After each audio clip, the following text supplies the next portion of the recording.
जी संतोष जी, प्रारंभ कीजिए। जय जय सिया राम। जननीति संवाद प्रतिष्ठान के इस वर्चुअल मंच पर आप सभी राम भक्तों का हार्दिक स्वागत एवं अभिनंदन है। आज हम सबके लिए बहुत ही पावन और पवित्र दिन है। पूरा भारत राममय है। ऐसे में जब प्रभु श्री राम पुनः विराजमान हो गए हैं तो आज पूरा भारत, क्या हम कहें पूरा विश्व, उन पर चर्चा कर रहा है, उनके विचारों को, उनके जीवन को लेकर। ऐसे समय में आज हम सब यहाँ उपस्थित हुए हैं प्रभु मर्यादा पुरुषोत्तम श्री राम के संदेश को लेकर कि मर्यादा पुरुषोत्तम श्री राम ने समाज को क्या संदेश दिया। उन संदेशों पर बात करने के लिए, उनके विचारों पर बात करने के लिए आज हमारे साथ दो अतिथि विद्वान जुड़े हुए हैं, जिनमें आज की अध्यक्षता प्रोफेसर गुरुवर ऋषभ देव शर्मा सर कर रहे हैं। और गुरुवर का मैं इस मंच पर हार्दिक अभिनंदन एवं स्वागत करता हूं। गुरुवर किसी परिचय के मोहताज नहीं है, क्योंकि राम भक्त हैं, राम के सेवक हैं और विद्वान हैं, भाषा और साहित्य के चिंतक हैं, लेखक हैं, विचारक हैं। और सबसे बड़ी बात यह है, मैंने जैसा कहा कि आज राम भक्त है और केवल आज राम भक्त है।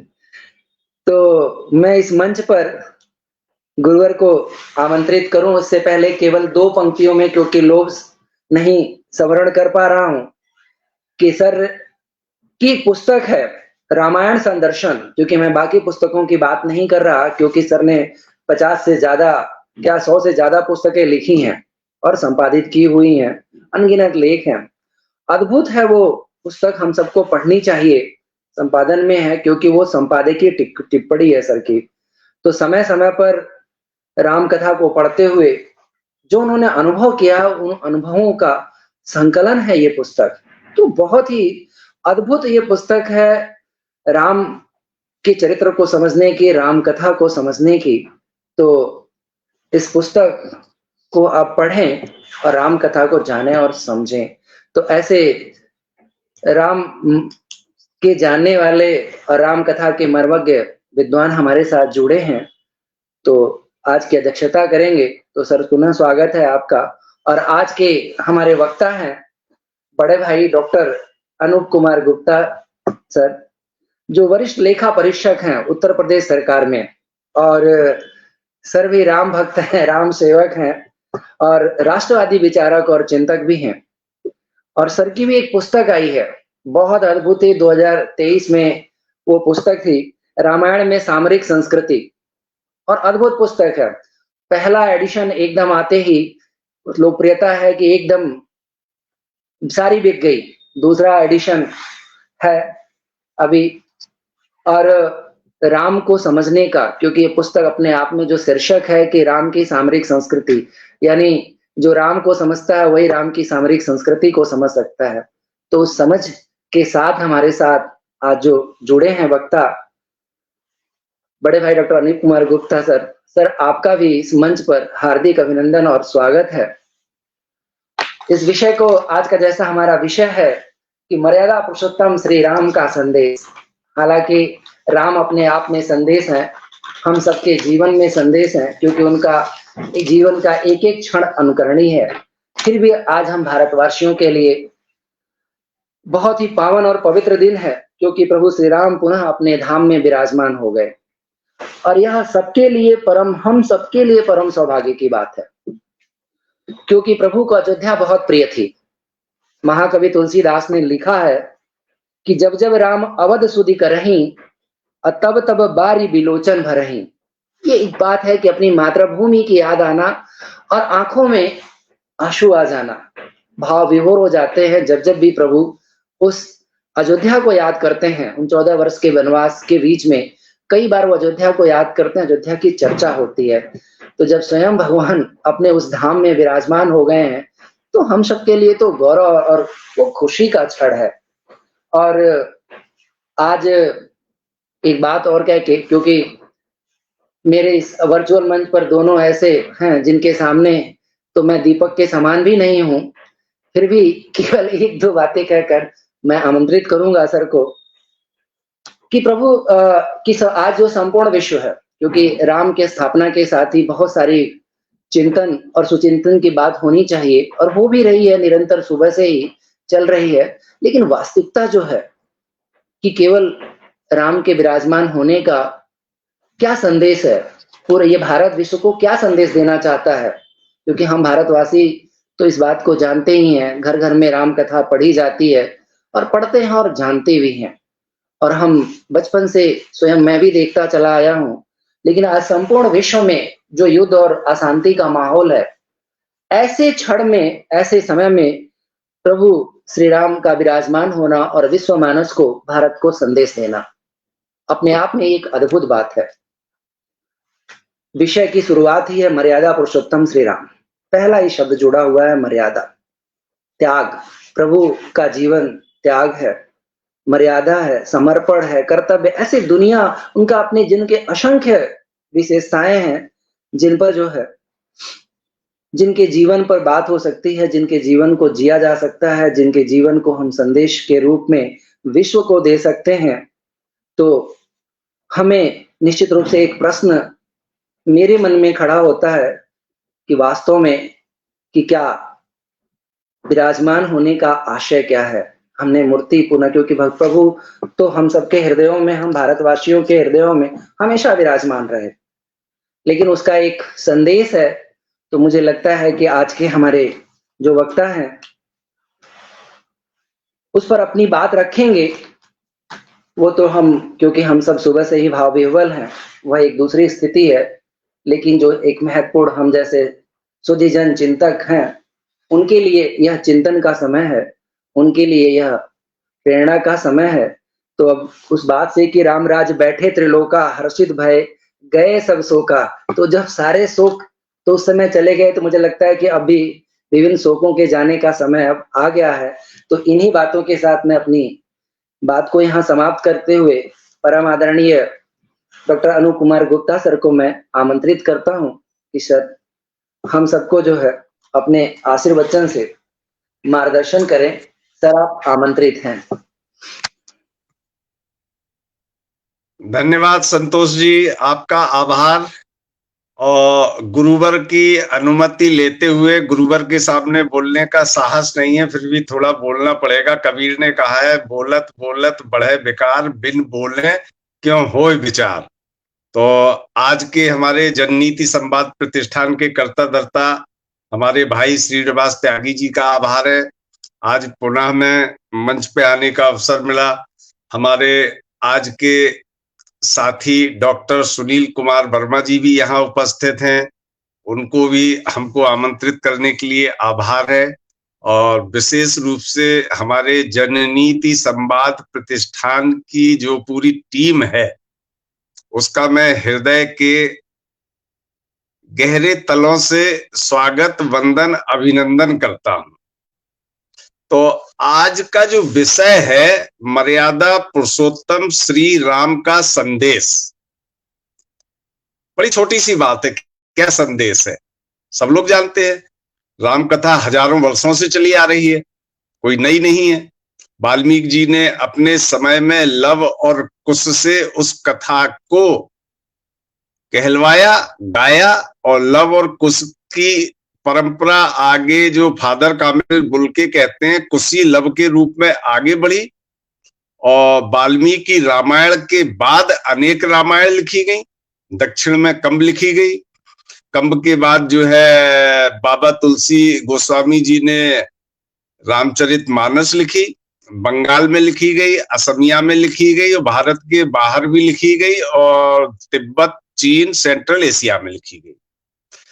तो अब संदेश की बात आज इसलिए आती है कि आज जो 22 जनवरी 2024 है, ये इतिहास का बड़ा दिन है। इतिहास में यह तारीख दर्ज हो गई है हमेशा के लिए। क्यों? क्योंकि आज जो है राम लला की 500 वर्षों के संघर्ष के बाद प्राण प्रतिष्ठा हुई है अयोध्या जी में। तो यह केवल रामलला की प्राण प्रतिष्ठा नहीं है, यह भारत के प्राणों की प्राण प्रतिष्ठा है। राम भारत की प्राण वायु है और राम जो है भारतीय चिति के उत्कर्ष हैं और भारत की आध्यात्मिक चेतना के भी उत्कर्ष हैं।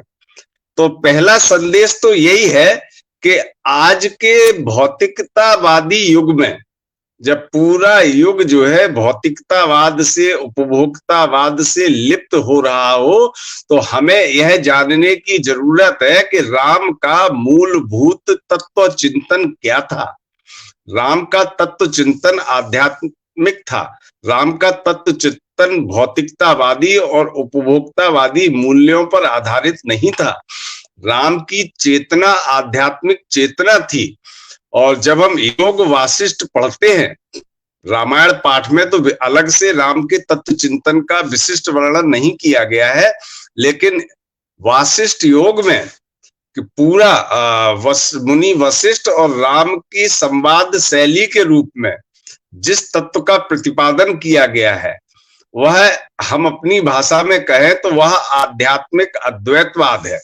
तो राम आध्यात्मिक चेतना, भारत की जो मूल चिति है वह आध्यात्मिक है। तो संदेश ये है कि उस चिति को पकड़ने की बात है।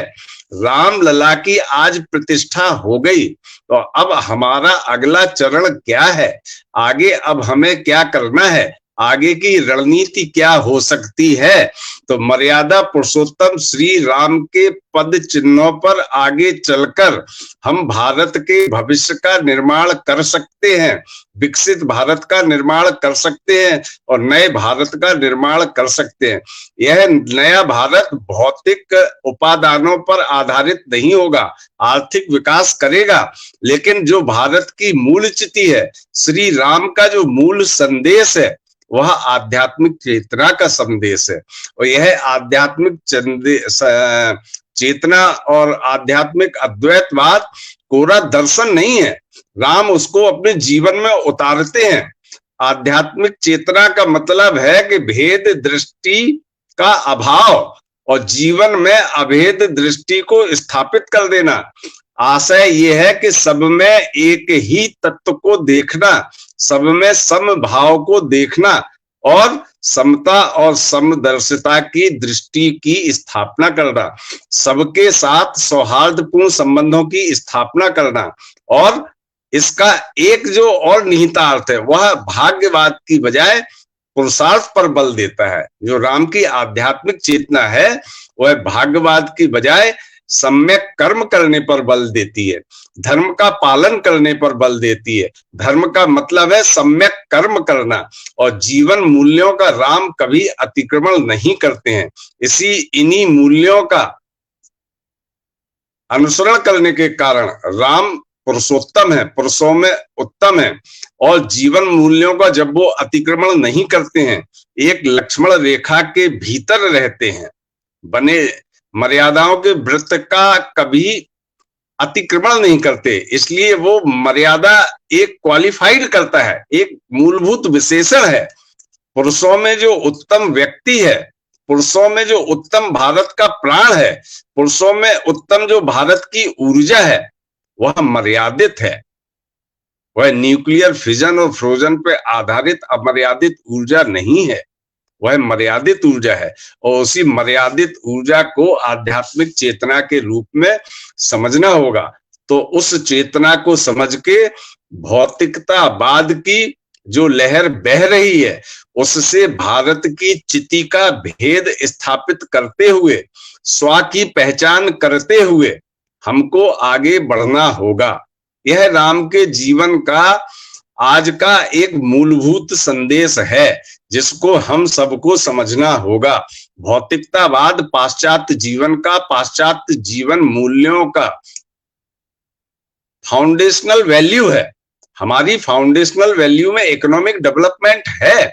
हम 5 ट्रिलियन 10 ट्रिलियन की बात कर रहे हैं, लेकिन उस इकोनॉमिक मॉडल के नीचे हमारे भारत की चिति, जो भगवान राम का मूलभूत तत्व चिंतन है, वह आध्यात्मिक आधार होगा। बिना आध्यात्मिक आधार के कोई भी विकास दिशाहीन हो जाएगा। जब हम इससे एक कदम और आगे बढ़ते हैं तो हम कहते हैं कि भगवान राम का जो सामाजिक दर्शन है वह क्या है और आज उसका महत्व और प्रासंगिकता क्या है। आज रामलला साक्षात विराजमान है अयोध्या में 22 जनवरी से। अब तक टेंट में थे, अब टेम्पल में है। तो जो सामाजिक दर्शन है वह कोई अलग से दर्शन नहीं है उनका, वह उनकी जो आध्यात्मिक चिति है उसी का वह सामाजिक फलित है। हम पाश्चात्य वेस्टर्न फिलॉसफी को पढ़ें, डाहरेनडर्फ को पढ़ें, कार्ल मार्क्स को पढ़ें, तो उन्होंने कन्फ्लिक्ट थियरी को बढ़ावा दिया। उनकी जो सोशल थियरी है that is based on conflict. लेकिन राम की जो सोशल थियरी है, राम की जो सोशल थियरी है वह हार्मनी पे आधारित है। राम की सोशल थियरी कन्फ्लिक्ट की बजाय हार्मनी पर बल देती है, यानी सामाजिक समरसता राम के सामाजिक दर्शन का मूलभूत मूल है। और राम कथा को जब हम देखते हैं, चाहे वह निषाद राज गो हो, राम के परम मित्र हो, केवट के प्रति राम का सामाजिक व्यवहार वह हृदय को छू लेने वाला व्यवहार है। सबरी के रूप में एक भक्त और भगवान का व्यवहार देखने को मिलता है, चाहे वो भील हो, चाहे वो बानर हो, चाहे वो सुग्रीव हो बानर के रूप में, या हनुमान हो। यह जो व्यवहार है तो राम के सामाजिक संबंधों का जो कैनवास है वह बहुत व्यापक है और उस सामाजिक संबंधों के कैनवास में राम समरसता की दृष्टि डालते हैं। यहां तक कि राक्षस राज रावण का छोटा भाई भी राम का मित्र है। तो राम की मित्रता का आधार सामाजिक भेदभाव नहीं है, राम की मित्रता का आधार ये है कि सामाजिक मूल्यों के प्रति, सम्यक कर्म के प्रति, यदि व्यक्ति मूल्यों को धारण करता है, सम्यक कर्म करता है, तो वह राम का मित्र है। यदि कोई धर्म का, सम्यक कर्म की दिशा का उल्लंघन करता है तो वह राम का शत्रु है। आज जो सामाजिक भेदभाव देखने को मिलता है उसको राम के जीवन सामाजिक मूल्यों से समझने की बहुत आवश्यकता है। राम का सिद्धांत क्या है? राम का सिद्धांत ये है कि सब नर करहि परस्पर प्रीति और चलहि स्वधर्म निरत श्रुति नीति। तो ये सोशल वैल्यू है। जब हम सोशल थ्योरी की बात करते हैं तो सामाजिक संरचना के साथ साथ पारिवारिक संरचना, family is a very important structure in sociology. तो राम का जो परिवार के प्रति दृष्टिकोण है, माता पिता के प्रति दृष्टिकोण है, उसका आज के जीवन में अभाव देखने को मिलता है। जो नई पीढ़ी है अंधी दौड़ में भागी जा रही है। राम ने पिता के कहने मात्र पर एक क्षण में वनवास को हृदय से स्वीकार किया। क्या कहा? पिता दीन मोह कानन राजू। मतलब केवल विरक्ति भाव से नहीं, स्वीकार भाव से। और कैसा स्वीकार भाव? कि माँ कौशल्या ने कहा कि बेटा जो है तिलक की तैयारी हो रही है, खा लो कुछ। तो भगवान राम बोले पिताजी ने मुझे अब जंगल का राजा बना दिया है। इसके बड़े गहरे मायने हैं। राजा होता है ऑर्डर का प्रतीक, जंगल होता है डिसऑर्डर का प्रतीक। तो राम को पता था कि जंगल में डिसऑर्डर है और कैकेयी को भी पता था कि जंगल में डिसऑर्डर है। तो कैकेयी और राम की योजना से राम वनवास गए थे। इस पर मैं आगे चर्चा करूंगा। वनवास केवल अकेला कैकेयी का निर्णय नहीं था, राम की सहमति थी और गोस्वामी बाबा ने अपनी मानस में इसका संकेत भी दिया है। तो पारिवारिक आदर्श में माता पिता की आज्ञा का पालन करना, भाइयों में परस्पर प्रेम। आज के युग में भाई भाई का देखिए क्या हो रहा है। और यहाँ क्या है? राज्य सत्ता, अर्थ सत्ता। एक त्याग रहा है, दूसरा त्याग रहा है। आज एक कह रहा है मुझे दे दो, दूसरा कह रहा है मुझे अपना पूरा दे दो। हिंसा हो रही है, हत्या हो रही है। और पूरे कौशल राज्य को राम ने ठोकर मार दी, मुझे नहीं चाहिए। भरत ने कह दिया मुझे नहीं चाहिए। तो ऐसा आपस का भ्रातृत्व प्रेम जो देखने को मिलता है राम के जीवन में, जो उन्होंने करके दिखाया, उससे आज बहुत सीखने की जरूरत है। चारों भाई राम, लक्ष्मण, भरत, शत्रुघ्न, ये केवल प्रॉपर नाउन नहीं है, ये हमारे चार पुरुषार्थ हैं: धर्म, अर्थ, काम, मोक्ष। राम अपने साथ भरत को नहीं ले जाते हैं। चाहते तो भरत भी जाते, राम अपने साथ शत्रुघ्न को भी नहीं ले जाते हैं। राम किसको ले जाते हैं? लक्ष्मण को। तो क्रोध को कौन नियंत्रित करता है? काम को कौन नियंत्रित करता है? काम को धर्म नियंत्रित करता है। राम और लक्ष्मण एक साथ गए। भरत और शत्रुघ्न अयोध्या में रहे। भरत अर्थ हैं, भरत मोक्ष हैं, शत्रुघ्न अर्थ हैं। तो चारों भाई जो हैं चार मूल्यों के प्रतीक हैं और आपस में जो जुड़ाव है वो एक जो है कंपोजिट नेचर है इन चारों धर्मों का और इन चारों भाइयों का भी।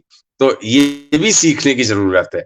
जब हम सामाजिक मूल्यों की बात करते हैं तो फैमिली वैल्यू के बाद institution of marriage is very important. Ram शायद भारतीय जीवन में पहले आदर्श व्यक्ति थे जिन्होंने एक पत्नी प्रथा की परंपरा को शुरुआत किया होगा। उसके पहले विरले लोग रहे होंगे और एक पत्नी प्रथा की न केवल स्थापना की लेकिन पति उस विवाह संस्था में पति पत्नी के संबंधों का स्वरूप कैसा हो, यह माता सीता और प्रभु राम के आपसी संबंधों से बेहतर मॉडल आज के जीवन में कोई नहीं हो सकता। यानी स्नेह है, मर्यादित है और इस मर्यादित स्नेह का आधार क्या है? भौतिकतावाद नहीं है, अध्यात्म है। हम ये नहीं कहते कि आज का जो है विवाह संस्था केवल अध्यात्म पे आधारित हो जाए, लेकिन हम क्या सीख सकते हैं? वह स्नेह का क्या मर्यादित रूप आज हो सकता है? क्या आज के जीवन में विवाह संस्था मर्यादा का पालन कर सकती है? क्या एक पत्नी पति के साथ, आज तो कोई नहीं जाएगा 14 वर्ष के लिए, लेकिन संबंधों का जो स्वरूप है उसका विश्लेषण कैसे किया जा सकता है? तीसरे चरण पर जब हम भगवान राम के राजनीतिक चिंतन की बात करते हैं तो पूरे राजनीतिक दर्शन का इतिहास अगर पढ़ा जाए, भारत में तो आजकल पश्चिम पश्चिम पढ़ाया जाता है, प्लेटो, अरस्तु, हॉब्स, लॉक, रूसो, बेंथम, मिल, हीगल, ग्रीन, सब। लेकिन अगर राम को भी राजनीतिक चिंतन में शामिल किया जाए तो हमको पता लगेगा कि वेलफेयर स्टेट की जिस अवधारणा का ढोल जो पीटा जाता है पूरी पॉलिटिकल थियरी में, तो वेलफेयर स्टेट की अवधारणा सबसे पहले मर्यादा पुरुषोत्तम श्री राम ने स्थापित की थी। समानता के आधार पर भेदभाव का विरोध करके लोक कल्याणकारी राज्य की स्थापना की। कहते हैं दैहिक दैविक भौतिक तापा राम राज एकहु नहीं व्यापा। लोक हित की बड़ी चिंता थी प्रभु राम को, यानी निज हित महत्वपूर्ण नहीं है, निज हित का त्याग कर देंगे। तो आज का जो शासक वर्ग है, आज पश्चिम एशिया में जो राजनीतिक संकट और संघर्ष देखने को मिल रहा है कई राज्यों में, उसमें लोक हित बनाम निज हित पॉलिटिकल कन्फ्लिक्ट का एक बड़ा कारण है। और राज्य कला जिसे हम स्टेट क्राफ्ट कहते हैं, मर्यादा पुरुषोत्तम श्री राम उसके मर्मज्ञ थे। वाल्मीकि रामायण में महर्षि वाल्मीकि ने अयोध्या कांड के 100वें सर्ग में श्री राम ने अपने लघु भ्राता भरत को जो उपदेश दिया है कि राज्य कैसे करना चाहिए, शासन कैसे चलाना चाहिए, शत्रु से राज्य की रक्षा कर पाते हो कि नहीं कर पाते हो, तुम्हारी कर नीति क्या है, तुम्हारी आर्थिक नीति क्या है। तो राम कहते हैं राजा में 14 दोष होते हैं। ये राजा उस समय मोनार्की का युग था और राम के समय की मोनार्की कॉन्स्टिट्यूशनल मोनार्की थी। वह मोनार्की आज की कंपैरेटिव पॉलिटिक्स की भाषा में कहें तो that was based on constitutionalism. आज की डेमोक्रेसी कॉन्स्टिट्यूशनलिज्म पे बेस्ड नहीं है। राम के समय का जो मोनार्किकल सिस्टम था वो कॉन्स्टिट्यूशनलिज्म पे बेस्ड है। कॉन्स्टिट्यूशन की बात नहीं कर रहे हैं, कॉन्स्टिट्यूशनलिज्म की बात कर रहे हैं। यानी सत्ता निरंकुश नहीं है, सत्ता पर जीवन मूल्यों की मर्यादा है। तो राजा को वो कहते हैं 14 दोष होते हैं, उन दोषों का परित्याग करना चाहिए। यानी शासक को, वह कोई भी सत्ता प्रणाली हो, एनी फॉर्म ऑफ गवर्नमेंट, वो कहते हैं कि जिन 14 दोषों की बात की है भगवान श्री राम ने अयोध्या कांड के 100वें सर्ग में अपने छोटे भाई भरत को संबोधित करते हुए वो 14 दोष आज भी यथावत प्रासंगिक हैं।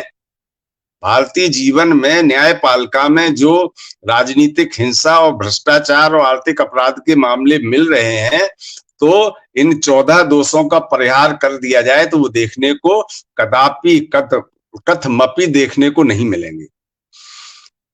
बहुत महत्वपूर्ण बात, मंत्रणा। किसी भी राजनीतिक जीवन में मंत्रणा बहुत महत्वपूर्ण आधार है। तो प्रभु राम कहते हैं कि मंत्रणा, गुप्त मंत्रणा पर बड़ा जोर देते हैं। कहते हैं कि मंत्रणा अगर ओपन हो गई तो वो कहते हैं कि राज्य की सुरक्षा तक खतरे में पड़ सकती है। तो जो आज हम कहते हैं ना, कैबिनेट मीटिंग होती है, काउंसिल ऑफ मिनिस्टर्स की मीटिंग होती है, सर्जिकल स्ट्राइक की, एयर स्ट्राइक की, अगर वो पहले से ही लीक हो गई होती, गुप्त मंत्रणा न होती, तो परिणाम कुछ और होता। तो कहते हैं अच्छी मंत्रणा ही, गुप्त मंत्रणा ही विजय का मूल है। तो यह वो जो बात है राजनीतिक चिंतन में, यह बड़ी महत्वपूर्ण बात है। और जिसको सप्तवर्ग राम ने कहा, उसी को कौटिल्य ने सप्तांग सिद्धांत कहा। वाल्मीकि जी कहते हैं कि राम को सप्तवर्ग का पूरा ज्ञान था। बाद में कौटिल्य ने अपनी अर्थशास्त्र में उसी सिद्धांत को सप्तांग सिद्धांत के रूप में विकसित किया। राजा कैसा हो, मंत्री कैसा हो, राष्ट्र कैसा हो, किला कैसा हो, खजाना कैसी हो, सेना कैसी हो, मित्र वर्ग कैसे हो, मित्रों का समूह कैसा हो।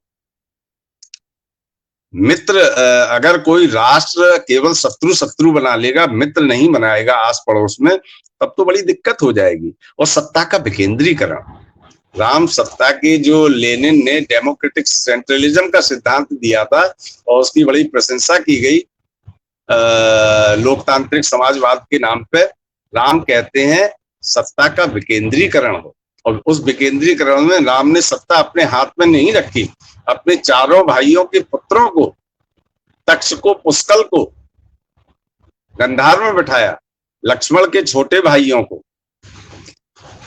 मथुरापुरी में बिठाया, छोटे भाई लक्ष्मण के पुत्रों को, और अपने लव और कुश को कौशल में बिठाया, और लक्ष्मण के पुत्रों को कारुपथ देश में राज्य की स्थापना करके बिठाया। तो माने सत्ता का केवल एक हाथ में केंद्रीकरण नहीं, मतलब एक तरह से वो सेंट्रल फेडरलिज्म की, सेंट्रल ओरिएंटेड फेडरलिज्म की स्थापना कर रहे थे कि सत्ता का विकेंद्रीकरण ठीक है, सुशासन के लिए जरूरी है, लेकिन मूल सत्ता अयोध्या में केंद्रित होगी। तो यह जो राजनीतिक सिद्धांत है, चाहे वो सप्तांग सिद्धांत हो, सप्तवर्ग का सिद्धांत हो, लोक कल्याणी कार्य राज्य की अवधारणा हो, इस पे आज हमें बहुत काम करना है। अभी हमें बहुत आगे बढ़ना है। अभी जो एक बहुत छोटी सी बात है कही, चला ही स्वधर्म और निरत श्रुति नीति, राज्य शासक और सत्ता से मजबूत नहीं होता है, समाज से मजबूत होता है। तो जब स्वधर्म का पालन करेंगे, तो राम यहाँ इंडिकेट कर रहे होते हैं, प्रभु राम कह रहे होते हैं कि स्वधर्म का पालन करना है। सिविल सोसाइटी है और स्टेट अथॉरिटी है। स्टेट अथॉरिटी सोशल वैल्यूज को इम्पोज नहीं कर सकती सोसाइटी में। तो स्वधर्म का जब सब व्यक्ति पालन करेंगे, अभी चर्चा हो रही थी जैसे साफ सफाई, स्वच्छता अभियान, राज्य एक पहल करके स्वच्छता अभियान की शुरुआत कर सकता है, लेकिन नागरिक समाज का दायित्व है। नागरिक समाज जब उन मूल्यों को अपनाएगा, तब कोई भी सिद्धांत आगे बढ़ पाएगा। इसीलिए सिविक सेंस की बात की गई स्वधर्म के रूप में। तो आज उस सिविक सेंस को भी राम के माध्यम से समझने की जरूरत है कि स्वधर्म की आज कितनी जरूरत है। कि जैसे कई बार हमने देखा, हमारे माननीय प्रधानमंत्री मोदी जी कहीं कोई टिश्यू पेपर लिया, कुछ पहुंचा, तो ऐसे ही जमीन पर कहीं फेंक नहीं देते हैं, अपनी जेब में डाल लेते हैं, उसका बाद में जो है डस्टबिन में डाल दिया जाएगा।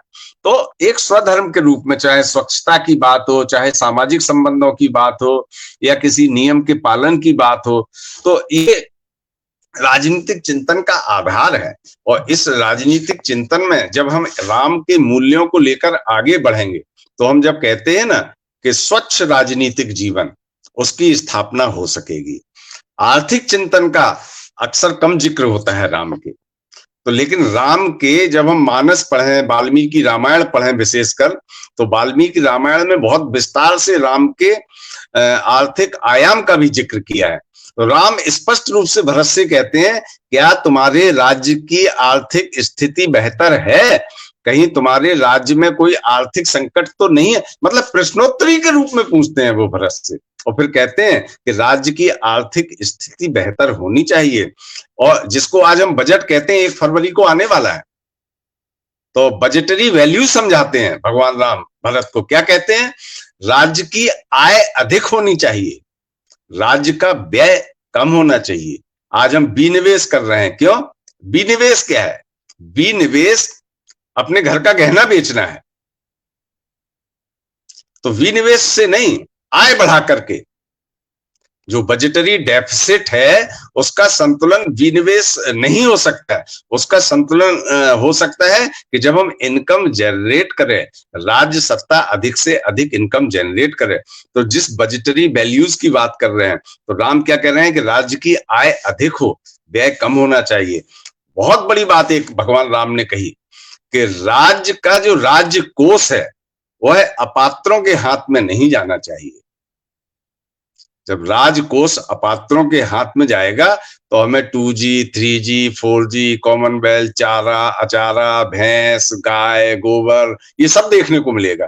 तो राज्य का जो राजकोष है वह पात्रों के हाथ में होना चाहिए। कितनी बड़ी बात है। प्रभु राम को हम 10,000 साल पुराना माने, 20,000 साल पुराना माने, या हम कहें कि त्रेता युग में है, भारतीय काल गणना से देखें तो बहुत पुराना जीवन मूल है, लेकिन आज भी प्रासंगिक है, आज भी प्रासंगिक है। और आगे क्या कहते हैं? जैसे आज बड़े बड़े वर्ग हैं। आज हम जब इंडियन इकोनॉमी की बात करते हैं तो उन्होंने कहा एग्रीकल्चर सेक्टर है, मैन्युफैक्चरिंग सेक्टर है, सर्विस सेक्टर है, 3 सेक्टर है। लेकिन राम के जमाने में कौन से सेक्टर थे? एग्रीकल्चर सेक्टर था, फिर वो कहते हैं कृषि, एक सेक्टर था गौरक्षा, और तीसरा सेक्टर था व्यापार। तो राम के जमाने में, प्रभु राम के जमाने में कृषि, व्यापार और गौरक्षा। और राम स्पष्ट कहते हैं, श्री राम, किससे? भरत से, कि इन तीनों वर्गों को राज्य को अपनी प्रीति देनी चाहिए, इनका संरक्षण करना चाहिए। जब इन तीनों वर्गों का संरक्षण राज्य सत्ता करेगी तो राज्य का आर्थिक विकास स्वतः हो जाएगा। अगली बात बहुत महत्वपूर्ण, बजट आने वाला है। सबको चिंता है कि स्टैंडर्ड डिडक्शन 50,000 से बढ़ा के 1 लाख कर दे सरकार, 80C 1.5 लाख से बढ़ा के 2 लाख कर दे। तो भगवान राम कहते हैं भरत से कि दंड नीति राज्य की और कर नीति राज्य की जनहित के आधार पर बनानी चाहिए। कर संग्रह कैसे करना चाहिए? कर संग्रह ऐसे करना चाहिए जैसे सूर्य समुद्र से पानी लेता है और जहां जरूरत होती है उसको बरसा देता है। तो बजट राम के लिए was a mechanism of social balancing. जिसके पास ज्यादा है वह ट्रस्ट के रूप में है, उससे हम लेकर के जो हमारे भाई बंधु हैं, जो हमारे दरिद्र नारायण हैं, उनके ऊपर उस धन की बरसात के रूप में वर्षा करना, ताकि सबको बराबर ले आया जा सके। जो आज लेवल प्लेइंग फील्ड की बात कर रहे हैं कि एक बराबर लाना, राम के आर्थिक चिंतन में वह था। और शायद यही राम का जो आर्थिक और राजनीतिक चिंतन है, इसी को पकड़कर पंडित दीनदयाल उपाध्याय ने जिस भारत की चित्त की बात करी, जिस भारत के राष्ट्र जीवन की बात करी, जिस भारत की अर्थनीति पर पंडित दीनदयाल उपाध्याय ने बहुत काम किया है। भारत की राजनीति हाइफन कैसे हो, स्टेट पॉलिसी क्या हो, उस पर पंडित दीनदयाल ने बहुत काम किया है। लेकिन जब हम प्रभु राम का चरित्र पढ़ते हैं तो उसकी जड़ हमें प्रभु राम में देखने को मिलती है, पंडित दीनदयाल उपाध्याय के चिंतन की। अंतिम सबसे महत्वपूर्ण, राम का सामरिक चिंतन। सामाजिक जीवन हम अच्छा कर लेंगे, राजनीतिक जीवन अच्छा कर लेंगे, आर्थिक जीवन अच्छा कर लेंगे, आध्यात्मिक चेतना भी अपने में स्थापित कर देंगे। लेकिन अगर कोई शत्रु हमारे ऊपर हमला कर देता है तो क्या हम इन मूल्यों को बचा पाएंगे? हमारे 1000 साल या 700 साल, मैं उस टाइम फ्रेम की डिबेट में नहीं जाता हूं, कोई 600 साल कह देगा, जो भी कालखंड हो, उस कालखंड में हमारे ऊपर हमले हुए, हमारे को शारीरिक रूप से गुलाम बनाया गया, हमको मानसिक रूप से गुलाम बनाया गया, हमारी चिति की, राष्ट्र की चिति का सत्यानाश करने की कोशिश की गई, तो वह केवल राष्ट्रीय सुरक्षा केवल सीमाओं की सुरक्षा नहीं है, राष्ट्रीय सुरक्षा जीवन मूल्यों की भी सुरक्षा है। तो राम का सामरिक चिंतन इस बात पर विशेष रूप से जोर देता है कि राष्ट्रीय सुरक्षा प्रथम कर्तव्य है। वनवास को तुरंत स्वीकार कर लिया भगवान राम कि वह इसको अवसर के रूप में देख रहे थे, मौन स्वीकृति दी पिता दीनमोय कानन जी। और दूसरा जो मैं पहले कह रहा था कि अपनी सहमति दी वनवास के लिए। कैसे? तुलसीदास जी ने जो है अयोध्या कांड में इंद्र और गुरु बृहस्पति के संवाद का जिक्र किया है। इंद्र को चिंता होती है कि ऐसा ना हो कि भरत में वापस आ जाए, तो गुरु बृहस्पति समझाते हैं कि भरत का प्रेम भले ही हो, लेकिन राम का जो वचन है, राम मतलब दूर दृष्टि कितनी थी, वह वनवास को डिसऑर्डर समाप्त करने के अवसर के रूप में देख रहे थे। तो तुलसीदास लिखते हैं कि जैसे तब उस समय क्या सरस्वती के माध्यम से मंथरा की बुद्धि भ्रष्ट की थी, अच्छी बात की थी, लेकिन जो कुछ किया था उसमें राम की सहमति थी। यानी कैकेयी ने जो वरदान मांगे, भरत को राजगद्दी, राम को वनवास, वह राम के संज्ञान में थे। और स्पष्ट रूप से बाबा कहते हैं, तब कछु कीन राम रुख जानी। बृहस्पति इंद्र से कहते हैं तब जो कुछ किया था राम के रुख को जानकर किया था। इसका मतलब है कि वनवास के निर्णय में जो हम गलत व्याख्या कहते हैं, माता कैकेयी को दोष देते हैं, वह माता कैकेयी और राम का सामूहिक निर्णय रहा होगा। हजारों साल पुरानी घटना है तो उसका विस्तृत विवरण देखने को नहीं मिलता है, लेकिन ये चौपाई हमको संकेत करती है, तब कछु कीन राम रुख जानी, बृहस्पति इंद्र से कहते हैं, तो ये हमें दर्शित करती है। तो वनवास क्यों? वनवास राष्ट्रीय सुरक्षा पर आए हुए खतरे को दूर करने के लिए राम शक्ति का संचय करते हैं, पहले भी कर चुके थे। विश्वामित्र से शक्ति का संचय किया, अगस्त ऋषि ने हथियार दिए, जिसको आज की भाषा में कहें, बहुत लोग जो है कहते हैं क्या राम का शक्ति संचय है, हम लोग आज की भाषा में कह दो उसको, that is a internal balancing और that is a capacity building of a state. If there is no capacity in a state, how a state will protect itself. तो राम ने कैपेसिटी बिल्डिंग की, सेना को मजबूत किया। सेना मजबूत नहीं होती तो गलवान में क्या झेल पाती? 2008 में हाथ जोड़ के खड़े हो गए, उसमें नहीं जाऊंगा मैं। मित्रता का संजाल, डिप्लोमेसी के आज बहुत बड़े बड़े मास्टर हैं। 1947 में और बड़े डिप्लोमेसी के मास्टर थे, इतने बड़े मास्टर थे कि विदेश मंत्री की जरूरत ही नहीं पड़ी उस जमाने में। तो एक्सटर्नल बैलेंसिंग यानी मित्रता का संजाल स्थापित किया। सुग्रीव को मित्र बनाया, वानर सेना खड़ी की, विभीषण को मित्र बनाया, लंका के राज जानने की कोशिश की। और जिसको आज हम कहते हैं ना इंटेलिजेंस, रिकनेसेंस, ये सब होना चाहिए, तो शत्रु राज्य की क्षमता के ज्ञान करने पर राम ने बहुत जोर दिया है। आज हम एक बात भूल गए हैं, स्व और पर, आत्मबोध और शत्रुबोध, ये हमने खो दिया है। न तो हमें आत्मबोध है, न हमें शत्रुबोध है। हमको पता ही नहीं है हमारा कौन शत्रु है, हमको पता ही नहीं है कि हम क्या हैं। हम क्या हैं? तो वो कहते हैं कि हम तो भाई 1947 में राष्ट्र बने, इसके पहले हम थे ही नहीं। शशि थरूर की किताब पढ़िए, इंडिया बिकेम नेशन। तो बड़े बड़े विद्वान लोगों के बीच में हम फंस गए हैं। कम ज्ञान की समस्या नहीं है, आज समस्या है over knowledge, lot of books. पहले एक ही किताब से, गीता से ही काम चल जाता था सबका। अब जेएनयू की लाइब्रेरी भरी पड़ी है कि मतलब जो है नालंदा फेल कर दें, इतनी किताबें हैं उसके उसमें। लेकिन वो अर्जुन की स्थिति बना दी है व्यक्ति की, कंफ्यूज्ड। अर्जुन कंफ्यूज था, श्री कृष्ण के ज्ञान से उसका भ्रम दूर हुआ। भ्रम, राहु क्या है? राहु भ्रम है, राहु धुआं है, राहु इल्यूजन है। तो आज जो अत्यधिक ज्ञान हो रहा है, जो ज्ञान की जो बरस रहा है जो चारों तरफ, यह राहु का काम कर रहा है, भ्रम पैदा कर रहा है। तो इसको सम्यक दृष्टि देने की जरूरत है। राम जो है टकराव टालने की कोशिश करते हैं, डायलॉग करते हैं, अंगद को भेजते हैं हनुमान के माध्यम से, जिसको आज हम कहते हैं ना कन्फ्लिक्ट रिजोल्यूशन हो जाए। और जब कन्फ्लिक्ट रिजॉल्व नहीं होता है तो राम बल का प्रयोग करने में झिझकते नहीं है। There is no hesitation to use force. और इस लेवल पे बल का प्रयोग करना कि आज की भाषा में कहें कि शत्रु का पूर्ण उन्मूलन। अमेरिका की बात की जाती है कि रिजीम चेंज कर रहा है। राम ने 4 बार रिजीम चेंज किया। किष्किंधा में पहली बार बाली को हटाया, सुग्रीव को स्थापित किया। लंका में दूसरी बार रावण को पराजित किया, छोटे भाई विभीषण को बिठाया। मधुपुरी राजा लवण था, लवणासुर था, उसको हटाया, लक्ष्मण के पुत्रों को बैठाया।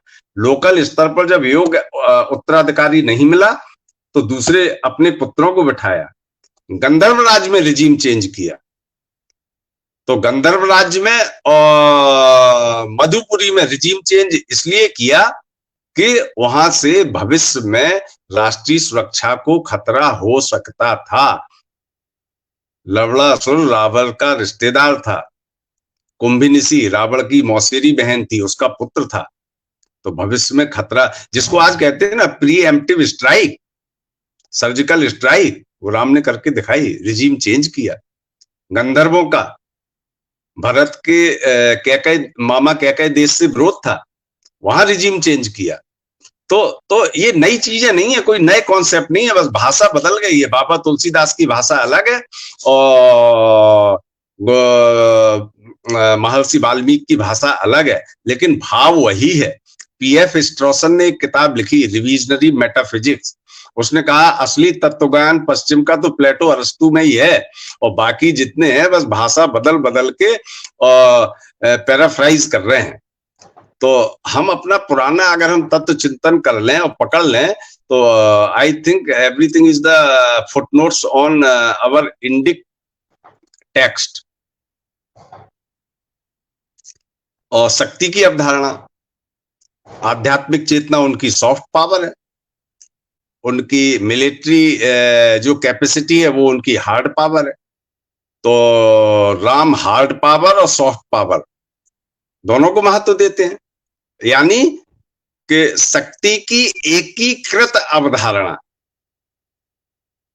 माने अभी आप शशि थरूर के पास जाओ तो कहेंगे कि यार हार्ड पावर की कोई जरूरत ही नहीं है, सॉफ्ट पावर बनाओ। और दूसरे चिंतकों के पास जाओ तो कहेंगे सॉफ्ट पावर की क्या जरूरत है, हार्ड पावर बनाओ। हाईली रियलिस्ट, दूसरा हाईली आइडियलिस्ट। लेकिन राम इंटीग्रेट कर रहे हैं दोनों को कि सॉफ्ट पावर, आध्यात्मिक चेतना, सामाजिक मूल्य, अभेद दृष्टि, समरसता, समदर्शिता, लोक मंगल, लोक कल्याण, सबकी जरूरत है। Hard power, military capacity. तो राष्ट्रीय सुरक्षा का उत्तम मॉडल है, श्री राम का जो मॉडल है वह राष्ट्रीय सुरक्षा का उत्तम मॉडल है।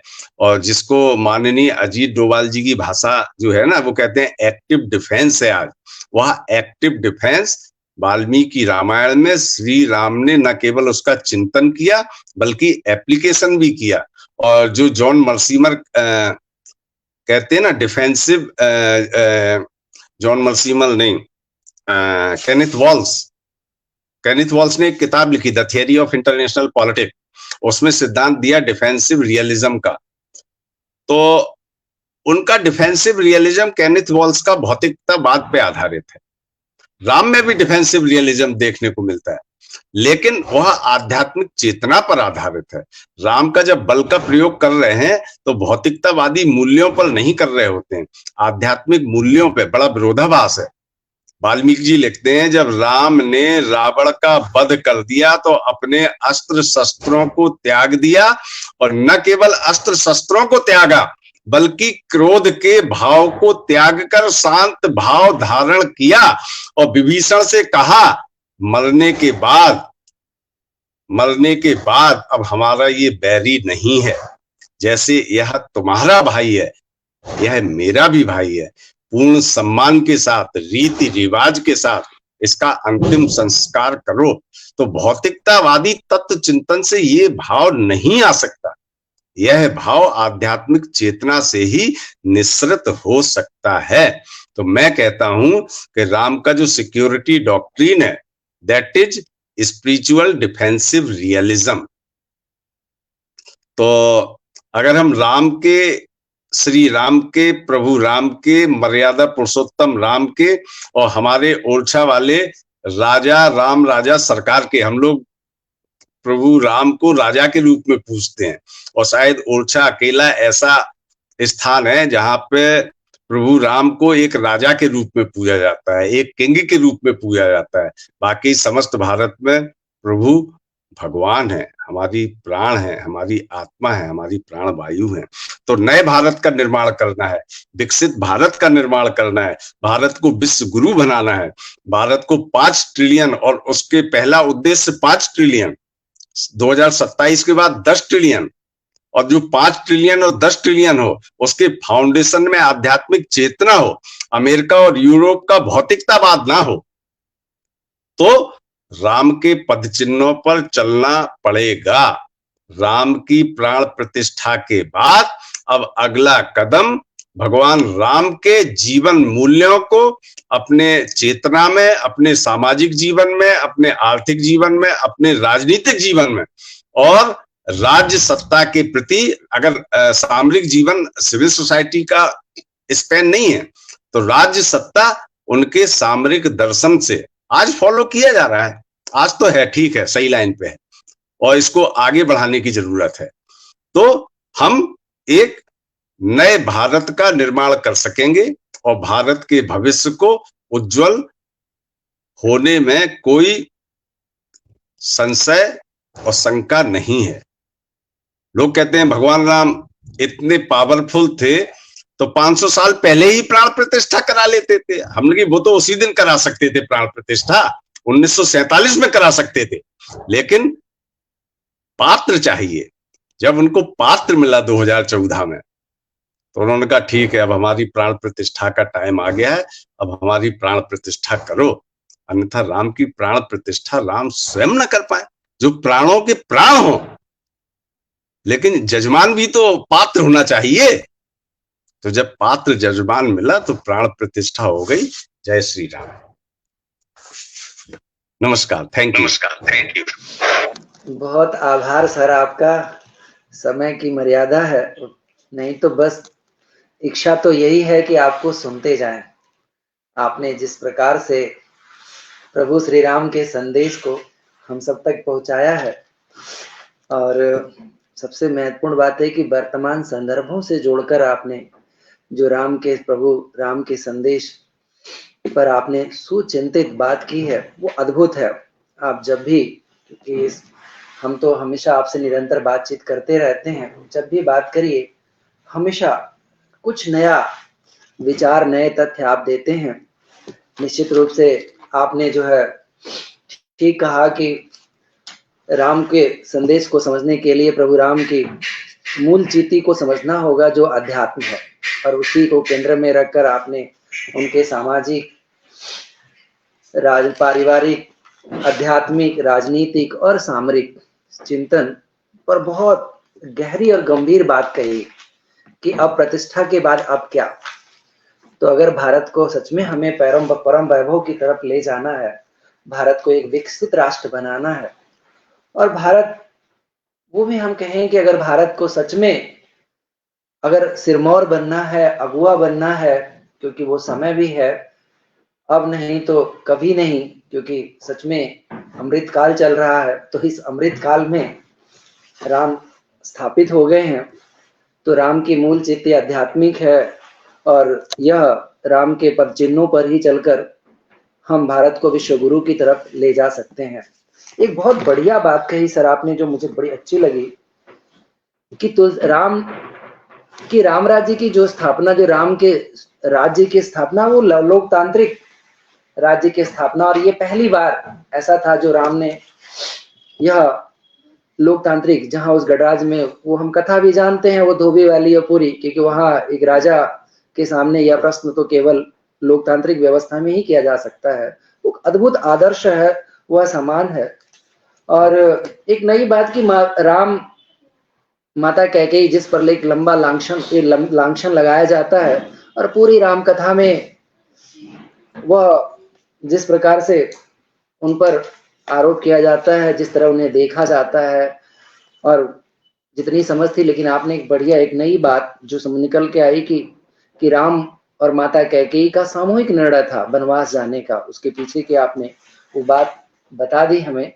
तो एक नया चिंतन का, तो कुल मिलाकर अगर आपने राम के आध्यात्मिक, सामाजिक, राजनीतिक और आर्थिक के साथ सामरिक चिंतन, जो आज सबकी महत्वपूर्ण जरूरत है कि कैसी सामरिक चिंतन होनी चाहिए, और आप उसके विशेषज्ञ भी हैं, और जिस प्रकार, क्योंकि अगर राम के सामरिक मूल्यों पर कहें या सामरिक नीतियों पर चला जाए, तो हम भारत को एक जो कूटनीतिक स्तर पर हम विजय दिला सकते हैं, और उस प्रकार भारत उस कूटनीतिक स्तर पर आज विजय प्राप्त कर भी रहा है, और हम चारों तरफ देख भी रहे हैं। खैर, जो बात है कि आपने निश्चित रूप से आपने अपने विचारों से हमें लाभान्वित किया, बहुत सारी बातें आपने हमें बताई, आपका आभार। अब मैं अध्यक्षीय वक्तव्य के लिए गुरुवर को आमंत्रित करता हूं कि सर हमें अपना अध्यक्षीय उद्बोधन देकर मार्गदर्शन करें। सर आप आमंत्रित हैं। परम आदरणीय मित्र, बंधु, प्रोफेसर श्रीनिवास त्यागी जी, राम तत्व के और भारतीय चित्त के मर्मज्ञ व्याख्याता आदरणीय बंधुवर डॉक्टर अनूप कुमार गुप्ता जी, इस आज के आयोजन के संयोजक समन्वयक डॉक्टर संतोष कुमार भारद्वाज जी, आदरणीय डॉक्टर सुनील कुमार वर्मा जी, आदरणीय डॉक्टर नीतू गुप्ता जी, वो भी मुझे दिखाई दी थी, एवं जन नीति संवाद प्रतिष्ठान से जुड़े हुए सभी मित्रों, देवियों, सज्जनों, आप सभी को प्रणाम करते हुए मैं भी यह गौरव लेना चाहता हूं, या इस अवसर का उपयोग इस हेतु करना चाहता हूं कि निजी रूप में आप सबको भी और आप सबके माध्यम से मैं तो कहूंगा कि ये समस्त मनुष्य जाति के लिए बड़े महत्व का पल है। तो सभी को, समस्त मनुष्य जाति को इसके लिए बधाई देना चाहता हूं, अभिनंदन करना चाहता हूं कि न्याय और विवेक के मार्ग से चलकर, मार्ग पर चलकर आज भारत ने लगभग 500 वर्ष के देश निकाले के बाद रामलला को पुनः अयोध्या में उनके उस प्रिय जन्म स्थान में प्रतिष्ठित किया है, प्राण प्रतिष्ठा की है, जिसके बारे में अभी हमारे विद्वान व्याख्याता ने, वक्ता ने कहा कि जब जब भी राम को सुधि आती है वनवास की अवधि में अयोध्या की, उनका मन भीग जाता है। तो मैं सोच रहा था 500 साल में कितना भीगा होगा उनका मन। तो आज इस प्राण प्रतिष्ठा की तिथि के अवसर पर, रामलला की प्राण प्रतिष्ठा की तिथि के अवसर पर जन नीति संवाद प्रतिष्ठान ने बेहद प्रासंगिक विषय पर चर्चा रखी और इसके लिए सर्वाधिक उपयुक्त वक्ता का चयन किया। इस हेतु मैं एक बार फिर प्रोफेसर श्रीनिवास त्यागी जी को बधाई देता हूं। मित्रों, जहां तक भगवान राम या मर्यादा पुरुषोत्तम राम या राजा राम या राम, कुछ भी कह लें, कि मनुष्यता के लिए संदेश की बात है, तो इसके विविध आयामों पर जिस अधिकार और गहराई के साथ डॉक्टर अनूप कुमार गुप्ता जी ने चर्चा की है और जिस सहज भाव से उसे हम सबको हृदयंगम कराया है, वह प्रणम्य है। मैं बार बार आज के इस वक्तव्य के लिए उनके पिछले वक्तव्यों को भी मैंने इसी भाव से सुना और आज के वक्तव्य को भी उसी तरह बड़े ध्यान से सुना। मैं व्यक्तिगत रूप से अपने आप को समृद्ध हुआ पाता हूं आदरणीय डॉक्टर अनूप कुमार गुप्ता जी के वक्तव्य से। जैसा कि डॉक्टर भारद्वाज ने भी अपने एक तरह से जो समेकित उन्होंने बाद में किया सामग्री को, वक्तव्य को, उसमें उन्होंने बता ही दिया है, ध्यान दिला दिया फिर से कि इस पूरे वक्तव्य की जो भित्ति है वह भौतिकवादी युग में अध्यात्म की या आध्यात्मिक चिति की या भारतीय जीवन मूल्यों की प्रासंगिकता पर टिकी है।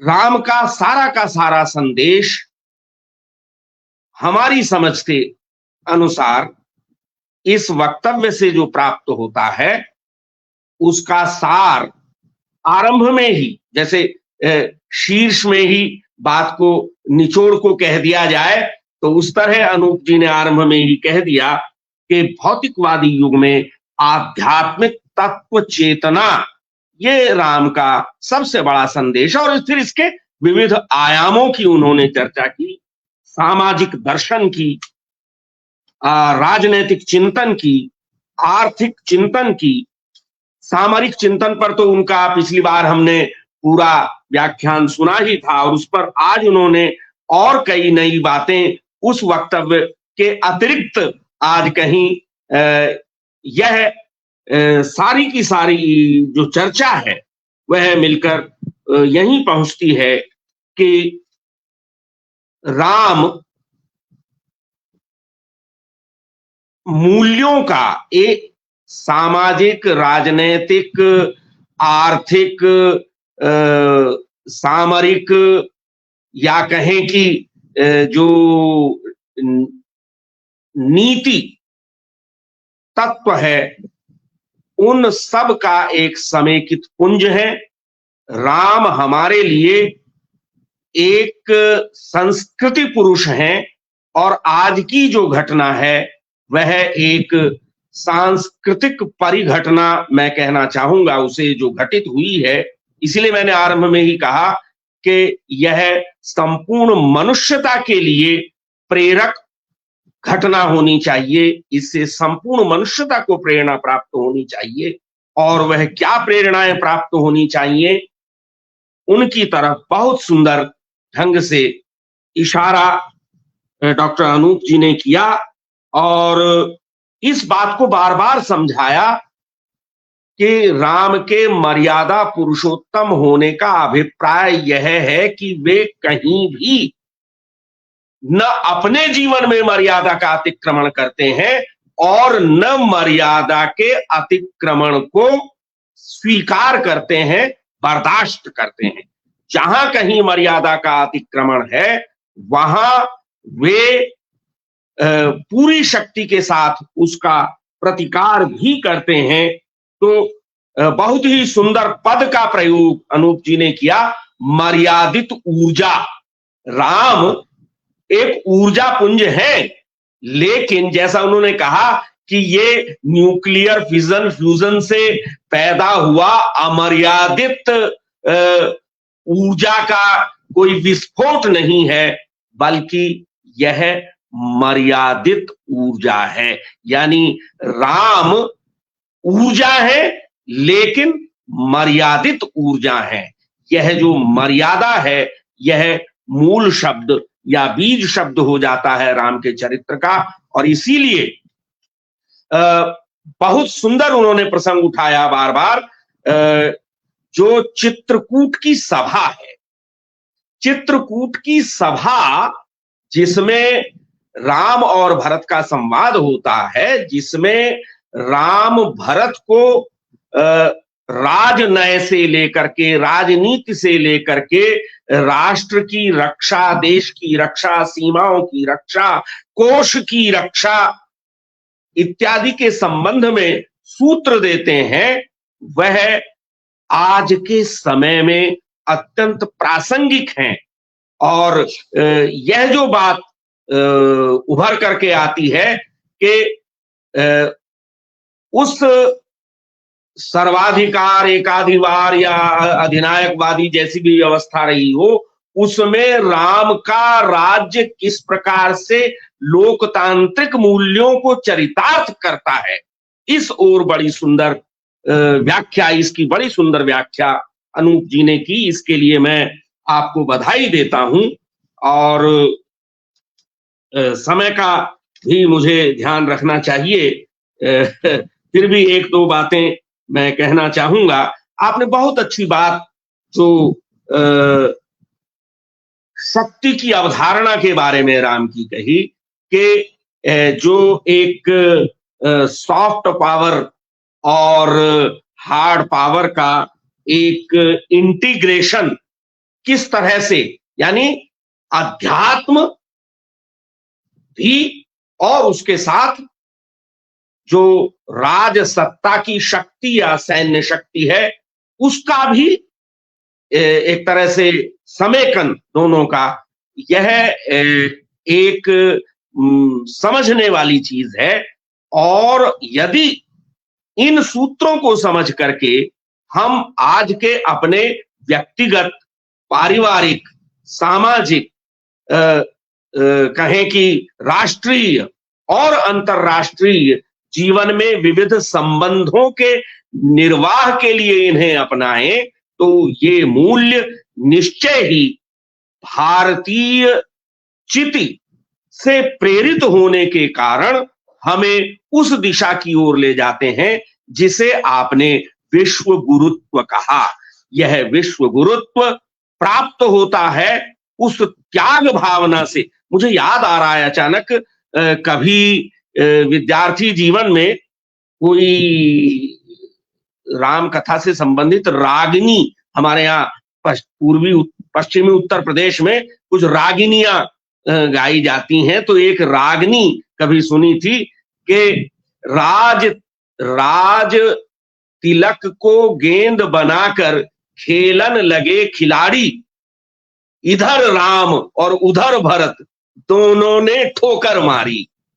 राज तिलक को गेंद बना के या बॉल बना के खेलन लगे खिलाड़ी और इधर राम, और बड़े झूम करके गाते थे इसे हमारे गांव में बड़े जो बुजुर्ग लोग थे चौपाल पर, इधर राम और उधर भरत दोनों ने ठोकर मारी। तो यह जो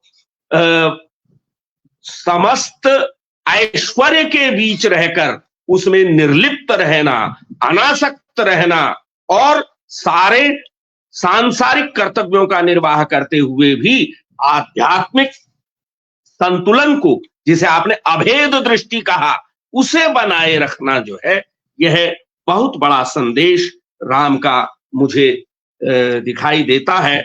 आपने वेलफेयर स्टेट की बड़ी सुंदर चर्चा की, यानी अगर हम कहना चाहें कि राम का संदेश रूल ऑफ लॉ का संदेश है, सब नर करहि परस्पर प्रीति, चलहि स्वधर्म निरत श्रुति नीति। इसकी व्याख्या आपने बहुत सुंदर की। वेलफेयर स्टेट है, नहीं दरिद्र को दुखी न दीना, नहीं दरिद्र को दुखी न दीना, सबका उदय हो, नहीं को अबुध न लक्षण हीना, सोशल जस्टिस हो, बयरुन कर काहूसन कोई, राम प्रताप विषमता कोई, विषमता न बचे। और राम संस्कृति जो है वह, या रामत्व जिसे मैं कहता हूं, वह राम का संदेश है मेरे लिए कि सब उदार, सब पर उपकारी। आपने कहा निजहित और परहित, या निजहित और लोकहित के बीच जो संघर्ष है वही सारी आज की अंतरराष्ट्रीय समस्याओं का, दुनिया भर में जो जितने कॉन्फ्लिक्ट हो रहे हैं उनका मूल है कि आप राज्य कर रहे हैं, राज्य चला रहे हैं, लेकिन किसके लिए? स्वहित के लिए या लोकहित के लिए? तो यह जो निज और लोक का जो संघर्ष है, राम हमें इसमें लोक का वरण करने के लिए प्रेरणा देते हैं। मैं समझता हूं कि और एक बड़ा सुंदर अंश जो है मुझे प्राप्त हुआ, राम बड़ा प्रचलित है राम राज्य के बारे में कि दंड जतिन कर भेद जह, नर्तक नृत्य समाज, जीतहु मन ही सुनिय अस रामचंद्र के राज। मन को केवल एक ही चीज जीतने को बचती है जिससे युद्ध है, और वह है मन का युद्ध। जिसने मन को जीत लिया, तो मन को जीतना ही जो है, जीतहु मन ही सुनिय अस रामचंद्र के राज। मित्रों, मैं अपनी बात को समेटूंगा, लेकिन उससे पहले आपसे 1 मिनट और चाहूंगा, और वह इसलिए कि जैसे ही मुझे आदरणीय प्रोफेसर श्रीनिवास त्यागी जी ने यह विषय दिया कि आज अनूप जी मर्यादा पुरुषोत्तम राम के संदेश या का संदेश जो भी है इस विषय पर बोलेंगे, तो मुझे तुरंत अपने बीए एमए के जमाने में साकेत के 8वें सर्ग की याद आई पढ़े हुए। तो उस अंश को मैं पढ़ करके अपनी वाणी को विराम दूंगा आपके लिए।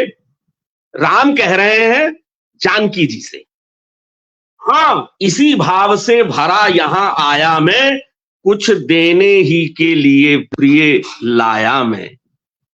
हाँ इसी, मैं व्याख्या नहीं करूंगा, किसी उसमें नहीं जाऊंगा, लेकिन देखिए सारा संदेश किस तरह से स्पष्ट है। हाँ इसी भाव से भरा यहां आया मैं, कुछ देने ही के लिए प्रिय लाया मैं, और सबकी सुविधा का भार, निज रक्षा का अधिकार रहे जन जन को। निज रक्षा का जो संतुलन है, देखिए व्यक्ति में और सत्ता में, निज रक्षा का अधिकार रहे जन जन को, सबकी सुविधा का भार किंतु शासन को, मैं आर्यों का आदर्श बताने आया, जन सम्मुख धन को तुच्छ बताने आया। जो भौतिकतावाद और अध्यात्म की बात कह रहे हैं कि जन सम्मुख धन को तुच्छ जताने आया, सुख शांति हेतु मैं क्रांति मचाने आया। सुख शांति हेतु मैं क्रांति मचाने आया, विश्वासी का विश्वास बचाने आया। मैं आया उनके हेतु कि जो तापित हैं, मैं आया उनके हेतु कि जो तापित हैं, जो विवश विकल बलहीन दीन शापित हैं। अनूप जी ने इसकी ओर भी इशारा बहुत सुंदर किया कि मैं आया उनके हेतु की जो तापित हैं, जो विवश विकल बलहीन दीन शापित हैं, हो जाए अभय वे जिन्हें की भय भासित है। हो जाए अभय वे जिन्हें की भय भासित है। जो राक्षस कुल से मूक सदृश शासित हैं। मैं आया जिससे बनी रहे मर्यादा, मैं आया जिसमें बनी रहे मर्यादा, बच जाय प्रलय से मिटे न जीवन सादा। तो सुख देने आया दुख झेलने आया, सुख देने आया दुख झेलने आया, मैं मनुष्यत्व का नाट्य खेलने आया। मैं यहाँ एक अवलंब छोड़ने आया, गढ़ने आया हूं नहीं तोड़ने आया, गढ़ने आया हूं नहीं तोड़ने आया। मैं यहाँ जोड़ने नहीं बांटने आया, मैं यह संग्रह नहीं, परिग्रह नहीं, अपरिग्रह, तो मैं यहाँ जोड़ने नहीं बांटने आया, जगदुपवन से झंखाड़ छांटने आया। मैं राज्य भोगने नहीं भुगाने आया, मैं राज्य भोगने नहीं भुगाने आया। हंसों पहचान, पात्रता की बात आपने कही कि अपात्र के पास जो है सत्ता या शक्ति या अर्थ न जाए, पात्रता का ध्यान रखना है। तो हंसों को मुक्ति चुगाने आया, भव में नव वैभव व्याप्त कराने आया, नर को ईश्वरता प्राप्त कराने आया। संदेश यहां मैं नहीं स्वर्ग का लाया, इस भूतल को ही स्वर्ग बनाने आया। संदेश यहां मैं नहीं स्वर्ग का लाया, इस भूतल को ही स्वर्ग बनाने आया। जय श्री राम। बहुत आभार गुरुवर, आपने मैथिली शरण गुप्त जी की पंक्तियों के माध्यम से प्रभु श्री राम के संदेश को हम सब तक पहुंचाया। निश्चित रूप से हमें इन पंक्तियों का पुनः वर्णन करना चाहिए, अध्ययन करना चाहिए कि जो राम का संदेश है वह हम सब, हालांकि हम सबके मन में राम विराजमान है तो वो संदेश ही है, लेकिन पुनः स्मरण करने की जरूरत है। आपने बहुत बढ़िया, एक बहुत अच्छी बात कही कि राम एक सांस्कृतिक पुरुष है और आज की घटना सांस्कृतिक परिघटना है। वास्तव में हमें आज राम की स्थापना, पुनः स्थापना कहें, हालांकि राम की स्थापना तो क्या हो सकती है, क्योंकि प्रभु तो हर जगह विराजमान है। बस अपने वही, अगर अनुसर की भाव में कहें तो टेंट से जो है टेंपल में आ गए हैं प्रभु, और इस बात से पूरा भारतवर्ष आनंदित है।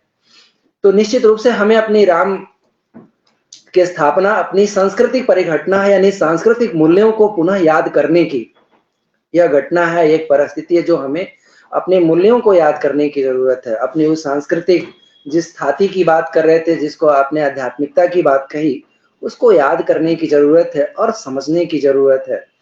और किस प्रकार से अध्यात्म और शक्ति का संतुलन होना चाहिए, इस पर आपने बात की और बड़े ही सारगर्भित तरीके से, बहुत संक्षेप में आपने अपनी टिप्पणी रखी। आप जब भी आते हैं बड़े ही वो नीरछीर विवेकी की तरह आपने एकदम जो है अपनी बात रख देते हैं और हमें हमेशा मार्गदर्शन करते हैं।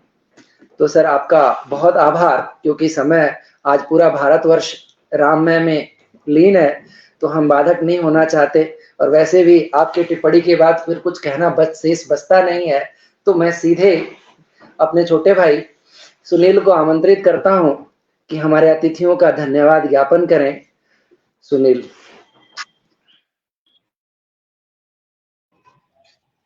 नमस्कार।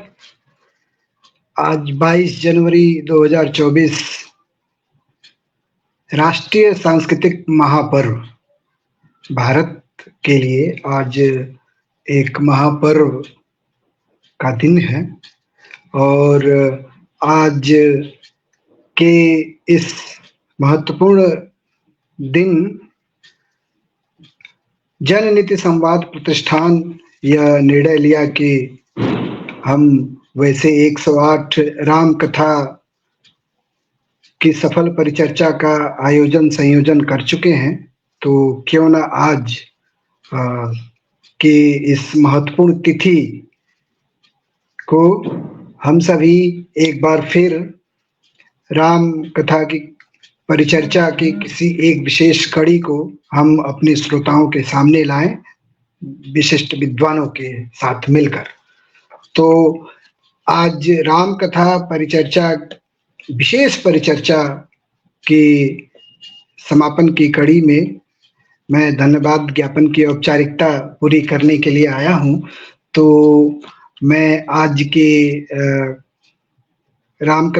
विशेष राम कथा परिचर्चा के मुख्य वक्ता डॉक्टर अनूप कुमार गुप्ता सर को कोटिशा धन्यवाद दूंगा। वैसे उनके अपने अध्यक्षीय वक्तव्य में ऋषभ देव शर्मा सर उनकी तथ्यात्मक बातों का विश्लेषण करने के साथ साथ उनके व्यक्तित्व की भी चर्चा करते गए, जिसमें से जो चीजें निकल कर आई मुझे बहुत अच्छी लगी कि भारतीय चित्ती की मर्मज्ञ व्याख्याता, राम कथा मर्मज्ञ और भारतीय चित्ती के मर्मज्ञ व्याख्याता अनूप कुमार गुप्ता सर, निश्चित रूप से आपको सुनना हम सभी के लिए भाव विभोर कर देने वाला होता है और लगता है कि हम लगातार आपको सुनते जाएं। और आज निश्चित रूप से पूरे राष्ट्र के लिए भाव विभोर कर देने वाला दिन भी है और आपका एक महत्वपूर्ण ये इस समय मिला जननीति संवाद प्रतिष्ठान को, इसके लिए आपको पुनः धन्यवाद। राम कथा परिचर्चा मतलब आज राम मर्यादा पुरुषोत्तम राम के अयोध्या में मंदिर में प्राण प्रतिष्ठा हुई है, लेकिन इस दिन को देखने के लिए तमाम और उपादान लगे हुए थे, लेकिन उसमें 2 वर्षों से यह जननीति प्रतिष्ठान भी अपनी एक तरह से अलख जगाए हुए था और 108 राम कथा की सफल परिचर्चा के बाद आज राम की प्राण प्रतिष्ठा के दिन यह इस विशेष कार्यक्रम का आयोजन किया। आज के कार्यक्रम की अध्यक्षता कर रहे ऋषभ देव शर्मा सर हम लोगों के लिए एक अभिभावक की तरह हैं और बहुआयामी व्यक्तित्व के धनी हैं। इससे हम सभी या हमारे श्रोता बिल्कुल सहमत होंगे।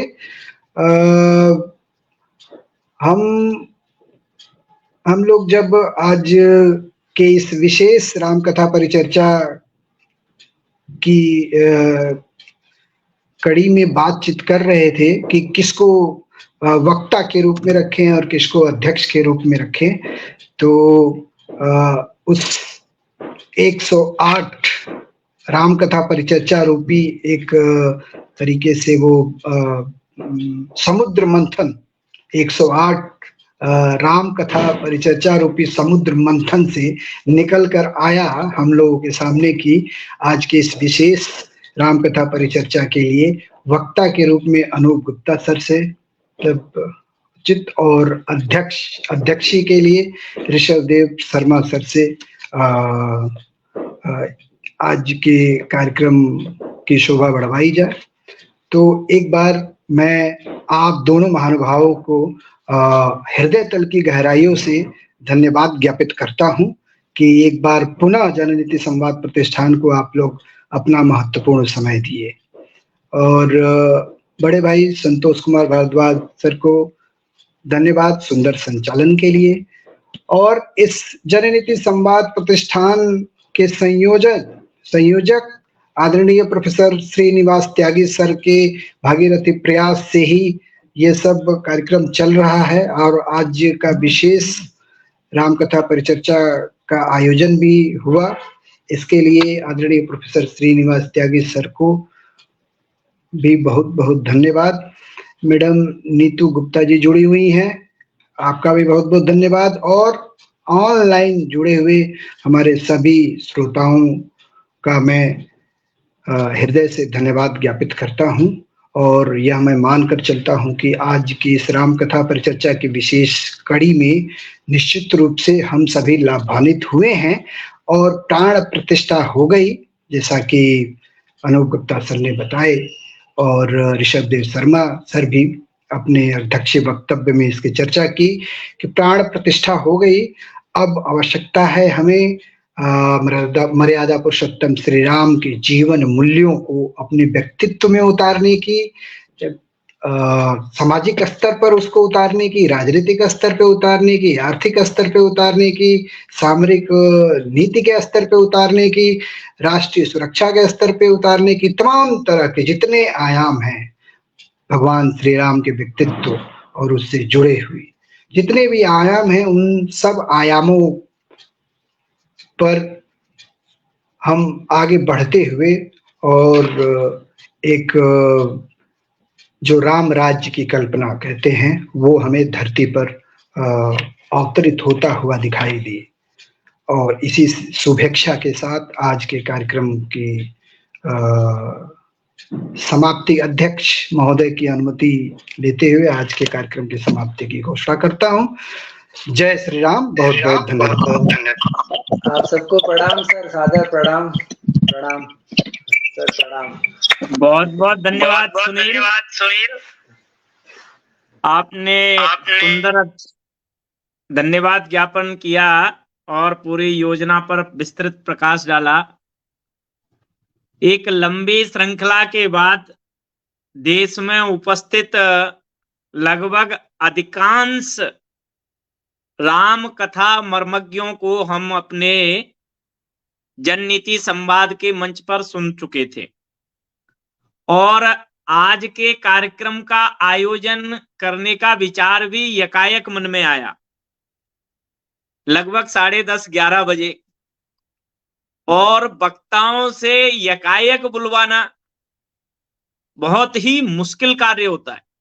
ये अनुभव हम सबको है और उस अनुभव के साक्षात भोगी आदरणीय प्रोफेसर गुरुवर ऋषभदेव शर्मा सर रहे हैं। कई बार सर ने ऐसी विकट विषम परिस्थितियों में मतलब कृपा की है कि कहा नहीं जा सकता।